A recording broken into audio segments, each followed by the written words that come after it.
Olá, o Palavra do Professor de hoje recebe o Procurador Regional da República, Dr. Douglas Fischer. Ele, que é professor da pós-graduação em Direito Penal da Verbo Jurídico, vai conversar conosco sobre a reforma do Código Penal. Olá, professor.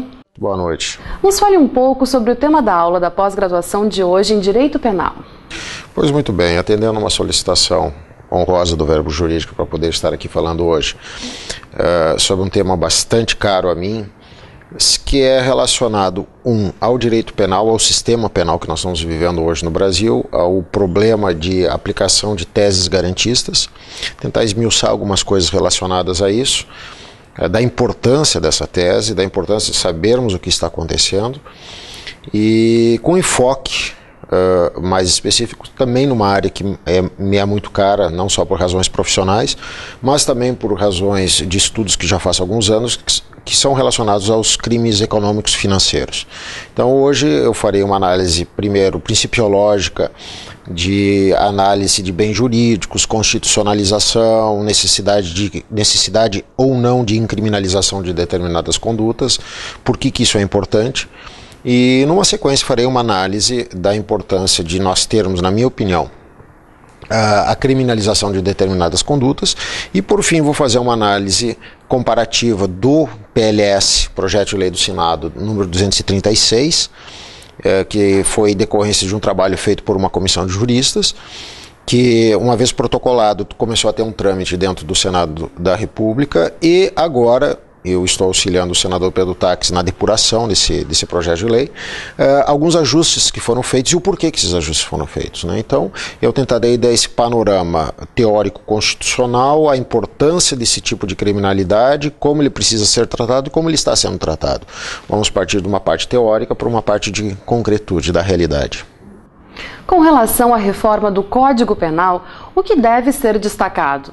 Bem, em primeiro lugar é importante destacar que o trabalho feito pela comissão de juristas, ele foi notável, porque foi um trabalho extremamente curto, exíguo, onde conseguiram, sim, com muito esforço, fazer uma compilação de várias questões importantes a serem modificadas no Código Penal brasileiro, que infelizmente, precisamos reconhecer isso, é da década de 40, nem do século passado, do milênio passado, né? Para ver, claro que evidentemente estou fazendo exagero aqui, mas para mostrar o quanto nós já estamos defasados com um novo Código Penal.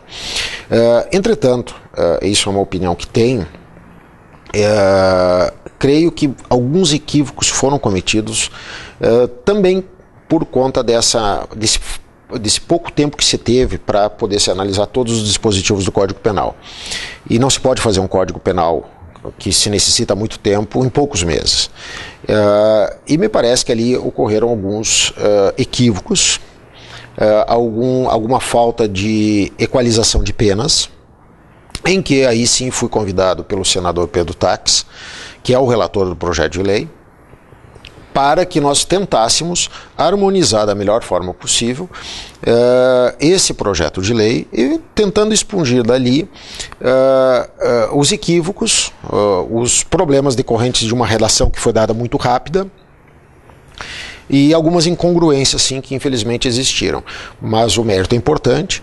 E aí, agora recentemente, dia 20 de agosto, o senador apresentou o substitutivo dele, com várias sugestões de alterações. Hoje, por exemplo, eu trarei como estava no substitutivo a proposta e como ela está indo no substitutivo, né?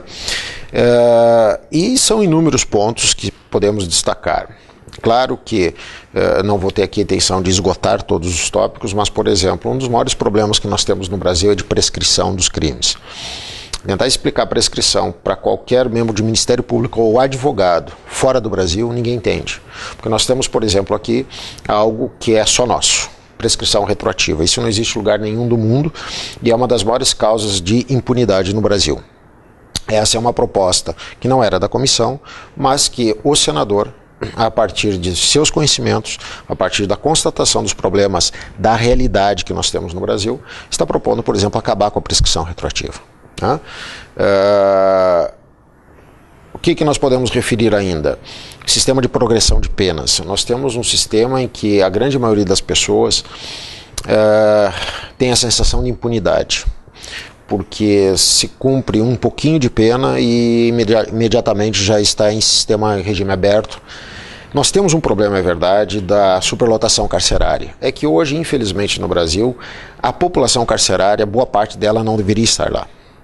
E essa má equalização de quem está cumprindo pena em presídios é que dá esse excesso da massa carcerária e também de uma política, infelizmente, mas é uma questão de governo, de Estado, não é de governos, que há muito tempo não investe em execução penal. De qualquer forma, mesmo reconhecendo todos esses problemas, a mim me parece também que não há uma racionalidade em exigir que um sujeito que mate alguém, que seja condenado a uma pena de 18 anos, cumpra 3 anos e imediatamente seja posto em liberdade.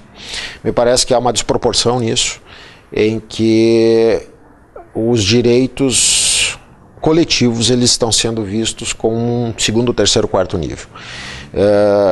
Eu reitero, eu sou favorável à modificação do sistema de cumprimento de penas e modificação da ideia de quem nós vamos colocar encarcerado.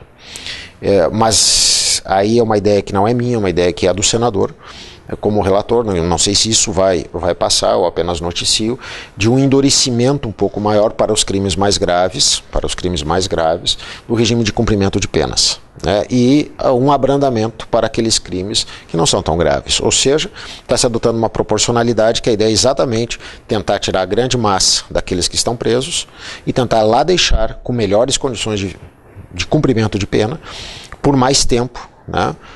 Para ter uma pena adequada, sem sentimento de impunidade, dessas pessoas que cometem crimes mais graves. Também, alguns ajustes que foram feitos em algumas penas, que estavam com penas realmente excessivas, crimes não tão graves, e outros crimes relativamente graves, e aí destaco, por exemplo, crimes econômicos e financeiros, em que as penas de hoje já são baixas, havia se proposto baixar mais ainda, e muitos crimes econômicos financeiros estavam quase se tornando delitos de menor potencial ofensivo. Me parece que havia uma desproporção aí e se fez uma correção de alguns paradigmas de penas. E a ideia, isso é importante tentar colocar para quem nos vê e nos ouve, que tentou se estabelecer, se pode até se discordar de certos parâmetros, mas tentou se estabelecer os patamares mínimo e máximo de um sistema de penas e dentro disso fazer uma lógica das penas, ou seja, um crime menos grave com uma pena menor, um crime mais grave com uma pena maior. E tudo isso escalonado racionalmente. Ou seja, inclusive remetendo, olha, é importante nós aumentarmos essa pena aqui, porque nós temos um crime menos grave aqui, no outro dispositivo, cuja pena está correta, só que aqui nós temos um mais grave que precisa, portanto, ser aumentado. Então, o projeto, o substitutivo, ele traz, na sua análise, são quase 500 páginas do substitutivo de fundamentação, tipo por tipo penal, onde se procura demonstrar a necessidade dessa equalização e sempre remetendo de uma parte à outra para ver o quê? Que não se fez algo estanque, só isso, só aquilo, não. Foi uma coisa que tentou se costurar. Né? E também alguns problemas que nós tínhamos de técnica de redação, porque nós juristas muitas vezes não temos técnica para redigir, nós temos a técnica de tentar defender o que tem que ser feito, mas às vezes o modo como se escreve na lei e vendo a interpretação que os tribunais dão para essas coisas que não são tão bem escritas, acabam gerando certas consequências do processo. Então aí sim, pegando o auxílio de técnicos legislativos que sabem como escrever e verificando esses problemas da má escrita e da má interpretação, como é que nós poderíamos melhor redigir o projeto de lei. Então isso tudo foi feito com muito trabalho. Fiz isso, na verdade, concomitante com as minhas atividades de procurador da República e sempre procurando ver, evidentemente que é importante deixar claro, que não se está colocando lá um ideal de Ministério Público, um ideal de defensores, não. A ideia é de se fazer um trabalho efetivamente equidistante, onde tem uma técnica jurídica, pode-se até se discordar de algumas coisas que tem lá. Eu, particularmente, inclusive, discordo de algumas coisas que tem, mas eu não estou lá para colocar a minha vontade. Isso eu acho que é importante dizer. Eu discordo de algumas coisas, mas eu não posso negar que tem uma lógica. E eu acho que é isso que falta um pouco dentro do sistema jurídico. Então, dentro dessa visão bastante rápida que eu posso passar, é esse o caminho que está se adotando para debate no parlamento. Mas isso vai muito longe ainda, isso não pode ser solucionado da noite para o dia, porque tudo que é muito rápido feito pode dar problema e também pode ser muito rápido desfeito. Em qual fase está o projeto de reforma do Código? Perfeito. Como eu referi, embora rapidamente antes, dia 20 de agosto, agora o relator, o senador Pedro Taques, apresentou o substitutivo formalmente ao Senado, em que entregou cópia do substitutivo dele a todos os senadores e, de acordo com o regimento interno do Senado, se abriu um prazo, mais um prazo, já houve esse prazo anterior, para que os senadores, eles, apresentem agora emendas ao substitutivo. Antes disso, já houve uma prorrogação, uma concessão de prazo e algumas prorrogações para que tanto a sociedade civil quanto os senadores apresentassem emendas.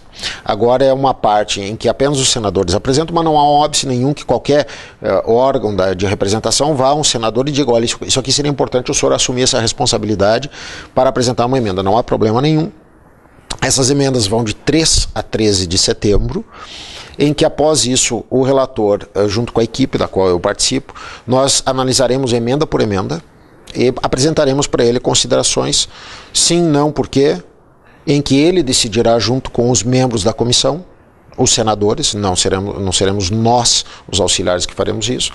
E aí, uma vez definido que tem que haver uma emenda X, uma emenda Y, enfim, o que tem que ser feito, se faz o ajuste novamente a partir das emendas, e a partir daí é levado à votação no Senado da República. Acaso passe em primeiro turno no Senado da República, esse projeto ele é remetido para a Câmara dos Deputados, onde, uma vez votado, se votado integralmente, sem ajustes, o que eu acho muito difícil acontecer numa reforma dessa natureza, ele volta e vai direto para a sanção. Se houver ajustes apresentados pela Câmara, aí volta ao Senado, o Senado reanalisa as sugestões, se acolher, incorpora, aí com a análise do Senado da República, e se não acolher, apresenta a sua nova versão e aí encaminha diretamente a sanção do presidente da República, que pode vetar ou não. Então esse é o caminho que nós temos numa síntese bastante rápida do projeto de lei 236 do Código Penal.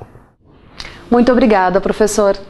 O Palavra do Professor de hoje fica por aqui. Agradecemos a presença do Dr. Douglas Fischer e até a próxima.